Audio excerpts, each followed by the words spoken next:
Asante Sana word, and Asante Sana means thank you. And I'll be taking you on this safari throughout Harambe. And something we like to say here is Twinde. Twinde means let's go.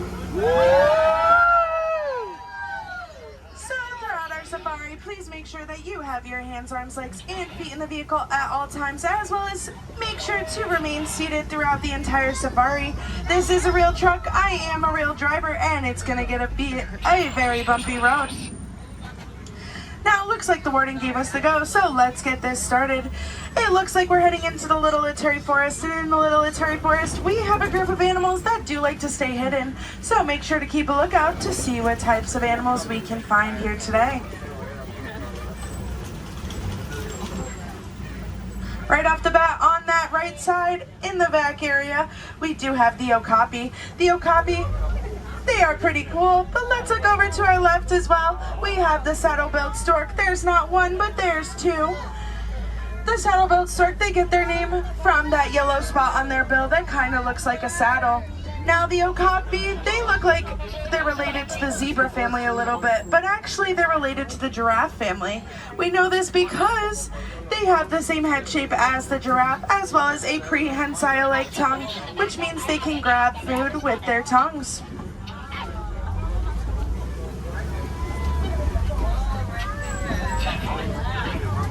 Now coming up on our left, it looks like we have a black rhino. The rhinos, they are very cool animals. They can reach up to about 3,000 pounds.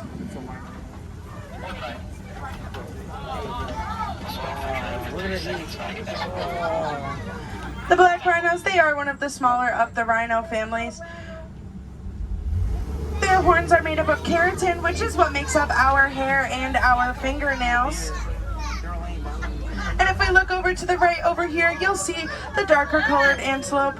And that darker colored antelope is the bongo. And right over to our right down here, we have the lighter colored antelopes, which are the greater kudus. The bongos, both males and females have horns, but for the greater kudus, only the males have horns. Now the bongos' horns, they were faced backwards. Their horns were faced backwards because it allows for them to make sure they don't get caught up or stuck in the brush and shrubs.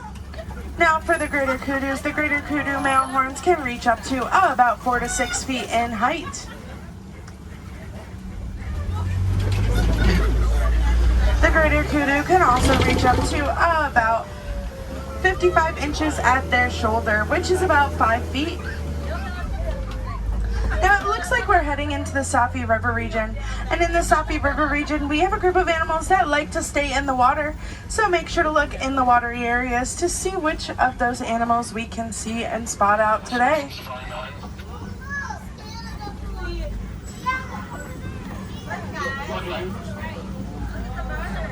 Now if you look in the back right corner, you will be able to see some Nile hippos. And in the middle, you will also get to be able to see some pink-backed pelicans. The pink-backed pelicans, they do actually have a pink spot on their back, believe it or not. But it gets brighter during mating season, so it's not as noticeable right now.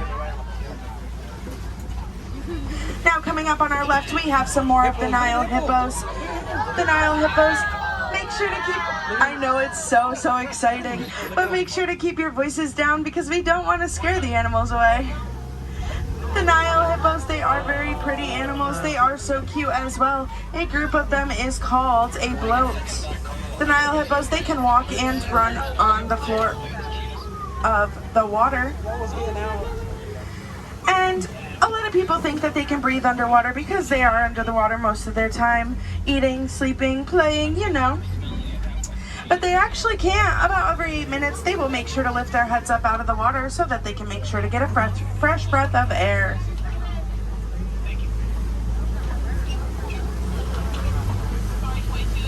Now, coming up on our left, we do have the Nile crocodiles.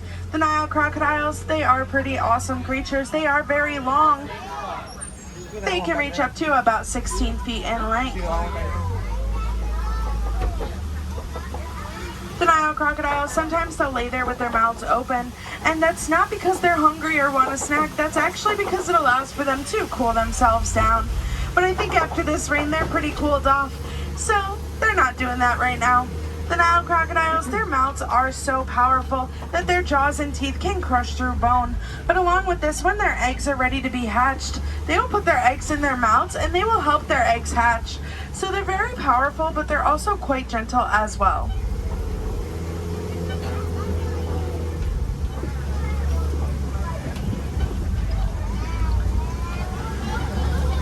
Now coming up on our right, make sure to look to your right side, we have the baobab tree. And the baobab tree, it is a weird looking tree. It kind of looks like it's facing upside down with its roots facing towards the sky, but that is not the case here. Its roots are very much in the ground. Its trunk is very thick because it allows for it to hold so much water. The baobab tree is a great tree and a great source to have, especially for the animals when there is a drought. During a drought, the animals, they will make sure to get into the bottom of the tree, get into the trunk, open it up, and get their water source from that tree to stay hydrated. Now it looks like we're going into the savannah, and in the savannah we have a group of animals that we will know and love and recognize. So make sure to keep your eyes peeled and your voices down so we can get as close to them as possible. Now on our right we have the Ankole cattle walking along, and holy cow, their horns are absolutely gigantic. Their horns each can reach up to about 3 to 4 feet in length, and the width between them, depending on if they grow in the Y or if they grow in, can get up to about 6 feet in length between them. The Ankole cattle's horns, they also have a honeycomb-like structure inside of them, and this honeycomb-like structure allows for them to stay in temperature. Cheetah? Oh, the wild dogs. I don't see them.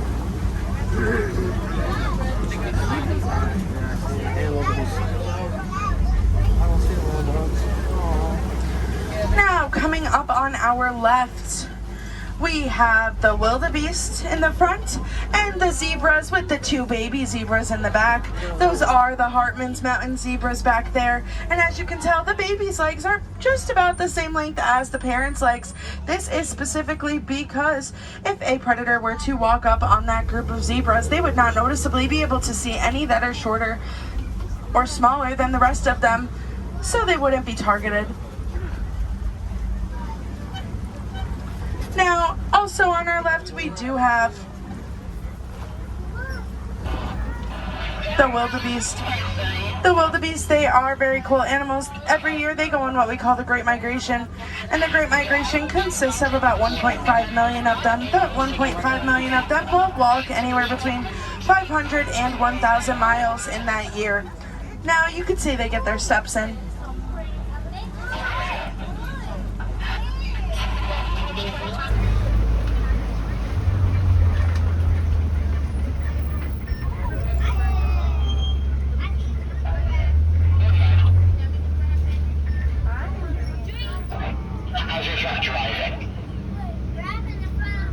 It's driving well. Right now we're stopped because a giraffe is going in.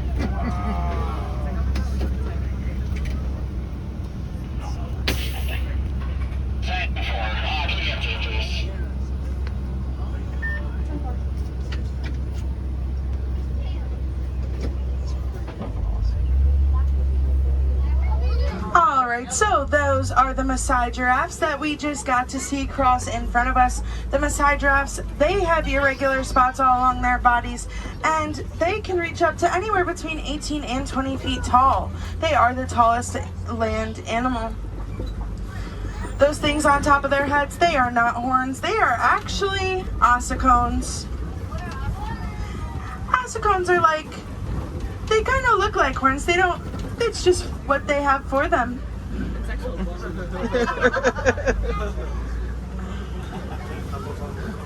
The Maasai giraffe, they get their name from the Maasai tribe in Africa.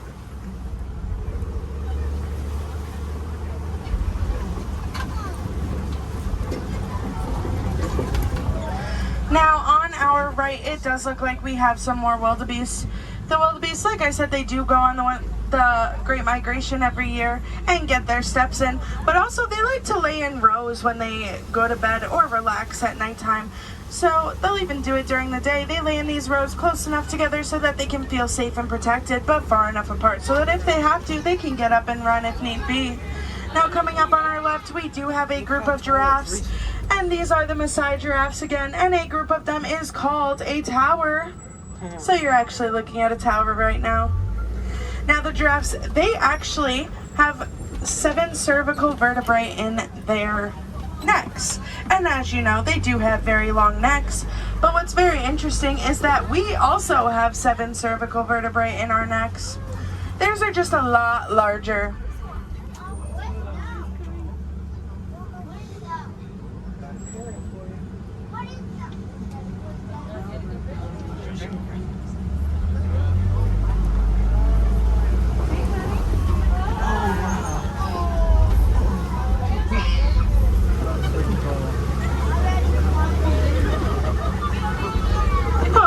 Good sighting of the giraffes.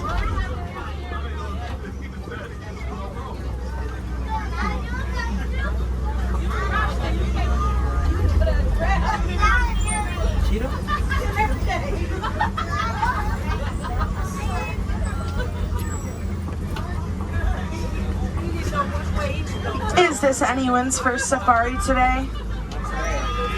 Awesome. Well, thank you for joining me on your first safari. I hope that you're having a good time so far. And thank you to everyone who is coming back and joining me for another safari here in Animal Kingdom.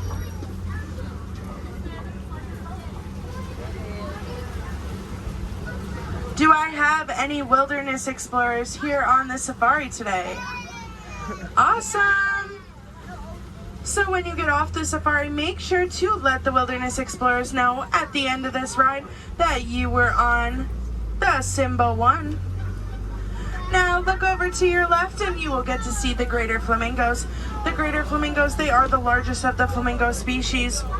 And when they're born, they are actually gray little fluff balls. As they grow up, they get that pink color that we know and love. They get that pink color from the food that they eat. The food that they eat is brine shrimp. The brine shrimp has a chemical inside of it called keratin. This keratin is what gives them that bright pink color that we know and love and recognize them by. Now a group of flamingos is called a flamboyancy, so you were just looking at a flamboyancy.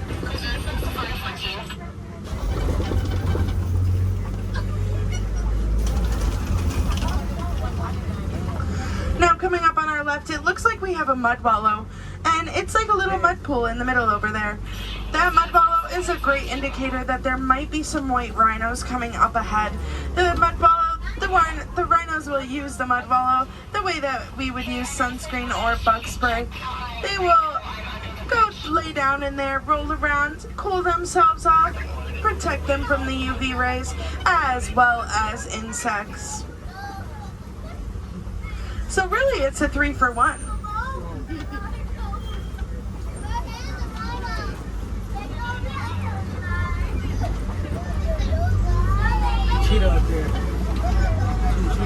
So if you look in the back area, there's a cheetah walking down right now. The cheetahs, they can reach up to about 60 miles per hour in about 3 whole seconds. Make sure to keep your voices down though. Thank you. The cheetahs, like I said, they can reach up to about 60 miles per hour in about 3 seconds. Now this only lasts them about a few hundred yards. There's another cheetah in this yard as well, walking behind those trees there. Now the cheetahs, they are also one of the only big cat-like animals that does not have a roar. Instead they purr like the cats we have at home.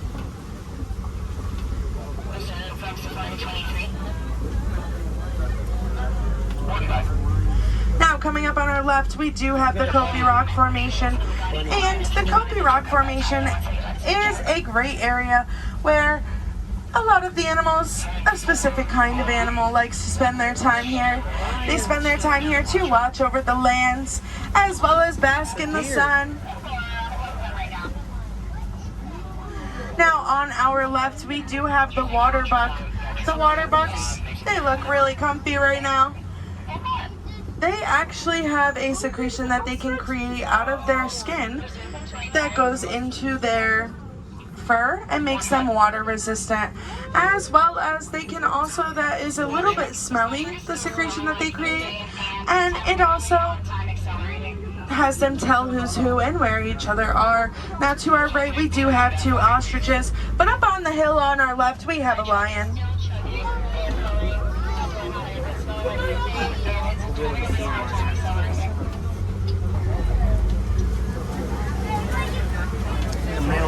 Now we have the female lion right over here.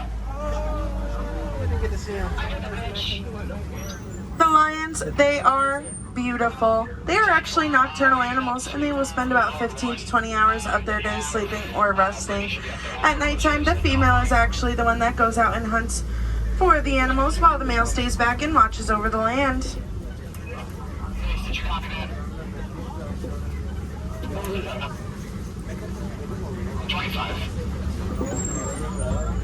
Now if you look over to your left, you'll be able to see some burrows, and these burrows are great indicators that there might be some warthogs in the area. The warthogs, they will use these burrows by backing themselves in and keeping their tusks facing out. They will do this because it allows for them to feel safe and protected. Yeah, follow too is near the gates, and there's also a little bit of it, like behind rows 7 and 8, you'll see a coat and towels.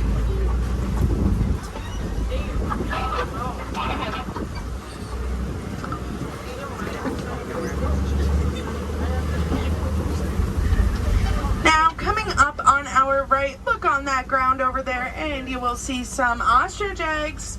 The ostrich egg, when alone, can weigh about 3 whole pounds. That is about the same amount as 2 dozen chicken eggs. The ostrich eggshell is a very tough eggshell. It is so tough that a male human could stand on top of it and it would not break or crack.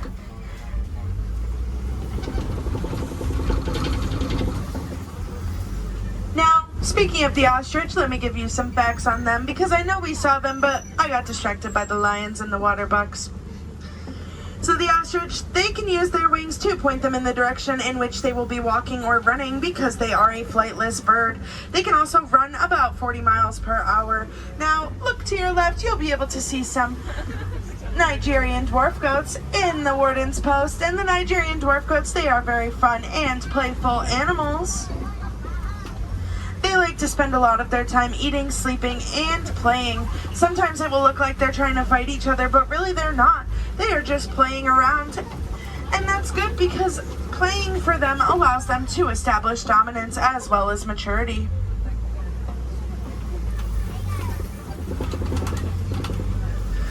Now, being a Nigerian dwarf goat, that means that they are ruminants. And being a ruminant means that they can also have 4 chambers in their stomachs. Having 4 chambers in your stomachs means you can eat a lot and eat just about any and everything, which can be a blessing and a curse, because it means they can eat all the good food that they want, but also that means that they might eat things that they're not supposed to, such as trash that wasn't properly thrown away, or recyclables that weren't properly recycled. Now, some things that we can do to help the animals, like our Nigerian dwarf goats, any animals on this reserve, or any animals in our world, including ourselves. We can reduce, reuse, and recycle. There's so many things you can reduce and reuse and recycle, and so many of those things include you can recycle your paper, your plastics, your aluminums, and even your electronics. A 3-foot pile stack of newspaper is equivalent to 1 whole tree. So by recycling your paper, you can also save your trees.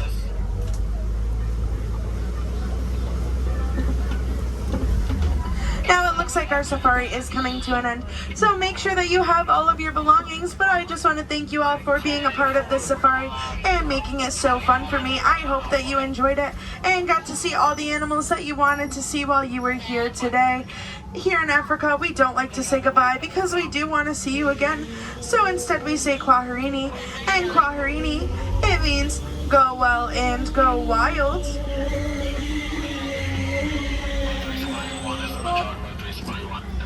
So please make sure to have your hands, arms, legs, and feet in the vehicle, because the doors are opening. Kwaherini, everyone. Thank you, and I hope you have a great day, rest of your day here in Animal Kingdom. Thank you. You're welcome. Thank you.